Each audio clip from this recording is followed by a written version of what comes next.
그때 제가 받은 느낌이 뭐였냐면은 제가 1차 탄핵소추 때 그렇게 심각한 영향이 있었는데 과연 그러면은 타 부처 장관들은 그런 사정을 알았을까 그런 생각을 했습니다. 증인은 계엄 선포 당일 20시 40분경에 대통령 집무실에 도착하셨죠. 뭐 그 즈음일 겁니다. 증인이 도착했을 때 집무실에 국방장관 그리고 법무부 장관 먼저 도착해 계셨죠. 그렇습니다. 증인이 이렇게 집무실에 도착하고 약 2분 정도 지난 시점에 대통령께서 국무총리도 들어오라고 하지라고 해서 집무실 옆 대회의실에 있던 국무총리, 통일부 장관이 들어왔고 잠시 뒤에 외교부 장관, 국정원장도 함께 집무실로 들어왔죠. 예, 제가 기억하는 바는 그렇습니다. 당시에 집무실에 들어온 국무위원들은 대통령이 비상계엄을 선포하려고 한다라는 사실을 모두 알게 되었었죠. 네, 그렇습니다. 네. 그래서 외교부 장관이 대통령에게 외교관계에 영향을 끼치는 것이 너무 크다라며 만류 의사를 전달하셨죠. 그렇습니다. 이에 대해서 대통령은 안다, 길지 않을 것이다, 다 생각했다, 순간적으로 하는 것이 아니다, 깊이 생각했다, 무엇보다 탄핵 때문에 도저히 안 되겠다, 감사원장, 중앙지검장 탄핵을 하는 마당에 도저히 안 될 것 같다, 이런 이야기 하셨죠. 그렇습니다. 뭐 표현상의 차이인데요. 길지 않을 것이라고 한 게 아니라 오래 가지 않을 것이다. 이렇게 말씀하셨던 것 같습니다. 네. 그 이후에 국방부 장관을 제외한 그 자리에 있던 국무위원들이 바로 옆 대회의실로 나가서 비상계엄을 주제로 의견을 나누셨죠. 예. 그리고 누군가 증인에게 행안부 장관이 가서 말씀 좀 드려보라라고 해서 증인이 다시 집무실로 들어갔고 대통령에게 만류 의사 전달하셨죠. 그렇습니다. 그리고 국무총리도 두세 번 집무실로 들어가서 대통령과 이야기를 나누고 나오셨죠. 예, 그렇습니다. 그 과정에서 누군가 국무회의를 해야 한다 네. 이런 이야기를 했고 그래서 국무총리가 대통령께 국무회의 의사를 확인하기 위해서 또 들어가셨었죠. 예, 맞습니다. 그리고 예정되었던 22시가 다가올 즈음 대통령이 국무위원들 다 오셨냐라고 물어보기도 했죠. 예, 그렇습니다. 다 도착하지 못했다는 말을 듣고 대통령이 다시 또 기다렸고 과반인 11명의 국무위원이 도착했다는 이야기를 듣고 대회의실로 나와서 앉으셨죠. 네, 맞습니다. 11명이 모였을 때 그 모인 국무위원들은 자신들이 모인 이유가 비상계엄 선포 때문이라는 것을 다들 알고 있었습니까? 네, 당연하죠. 네. 김용현 국방부 장관은 당시 비상계엄 선포문을 복사해서 나누어 주었다고 진술했는데 증인은 이 선포문을 본 기억이 있으십니까? 그 당시 워낙 경황이 없어가지고요. 제가 정확한 기억은 없습니다만 다른 분들이 그렇게 진술을 하시는 것 같습니다. 그렇다면 그분들 진술이 맞을 겁니다. 네. 대통령께서는 11명의 국무위원들이 다 모여서 이제 국무회의가 구성된 이후에 어떤 말씀을 하셨습니까? 그 당시 상황이 이제 대통령께서 아까 말씀하신 것처럼 10시 이제 발표 시간이 다가오니까 이 대접견실 쪽으로 잠깐 건너오셔서 국무위원들 다 모였느냐 그렇게 말씀을 하셨는데 그때 아마 의사 정족수가 안 된 것으로 알고 있습니다. 그래서 다시 대통령 집무실로 들어가셨고 아마 11명이라는 의사 정족수가 채워진 다음에 대통령께서 정장을 갖추고 다시 들어오셔가지고 그 대접견실 중앙에 앉으시고 저희 국무위원들은 다시 자리를 정돈해서 그 주위로 이렇게 쭉 나란히 앉고 그 당시 몇 분 계셨던 수석 비서관들은 다 자리에서 빠졌습니다.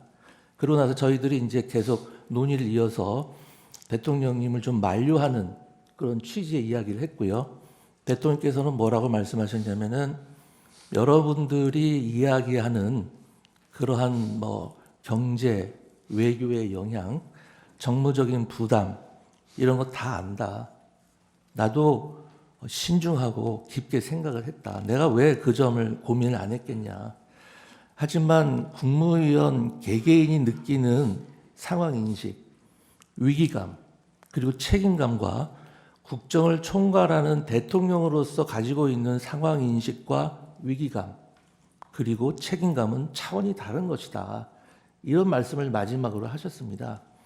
그때 제가 받은 느낌이 뭐였냐면은 제가 1차 탄핵 소추 때 그렇게 심각한 영향이 있었는데 과연 그러면은 타 부처 장관들은 그런 사정을 알았을까 그런 생각을 했습니다. 그리고 지금과 같이 그 동시다발적으로 여러 명의 그 부처 방통위는 아예 기능을 정지해 버린 상태였고 수많은 사람이 탄핵을 당하고 예산은 각 부처 예산은 조금 깎인 것도 있고 많이 깎인 것도 있겠지만 국정 전반적으로 봤을 때는 엄청난 예산이 유사일에 처음으로 깎인 상황이고 정부에서 추진하는 법령은 다 국회 통과를 못하고 정말 엉뚱한 법령들을 통과돼서 대통령으로 하여금 거부권을 행사하지 않으면 안 되게 만드는 그런 상황이 되면 정말 대통령님의 고심이 크셨을 수밖에 없겠구나라는 생각을 그때 그 말씀을 듣고 다시 한번 하게 됐고요. 다른 국무위원들도 아마 비슷한 생각을 했을 겁니다. 대통령님의 고심을 그 당시 충분히 이해할 수 있었고 참 우리가 저렇게까지 같이 고민을 못한 것에 대해서 상당히 죄송스러운 마음도 있었습니다. 그러면 국무회의 당시의 비상계엄 선포에 대해서 찬성 또는 반대 의견을 밝힌 국무위원들도 있으셨죠? 그 당시 분위기를 정확히 말씀드리면요. 찬성과 반대를 밝히는 자리가 아니었기 때문에 어느 누구도 찬성이니 반대니 이런 워딩 자체를 한 사람은 없었습니다.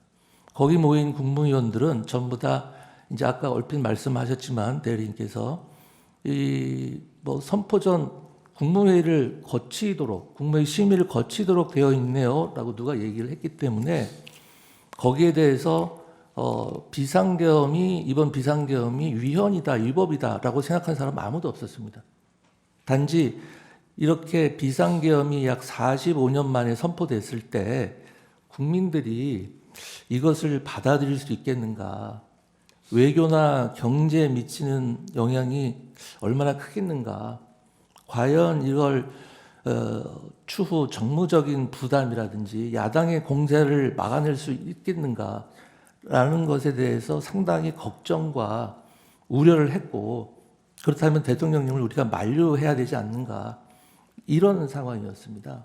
한 사람씩 돌아가면서 찬성 반대를 밝히는 자리도 아니었고요.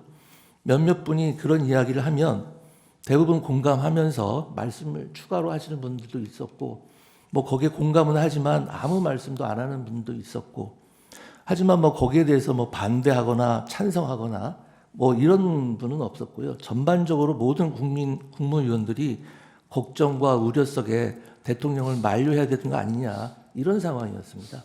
네. 그러고 나서 이제 대통령께서 국무회의 마치고 예정된 원래 22시를 넘긴 22시 22분경에 브리핑룸으로 내려가서 23분부터 대국민 담화와 함께 비상계엄 선포하셨죠. 네. 증인이 대통령 집무실에 도착한 20시 40분경부터 대통령이 비상계엄을 선포하러 대회의실을 떠난 22시 22분경까지 약 1시간 44분입니다.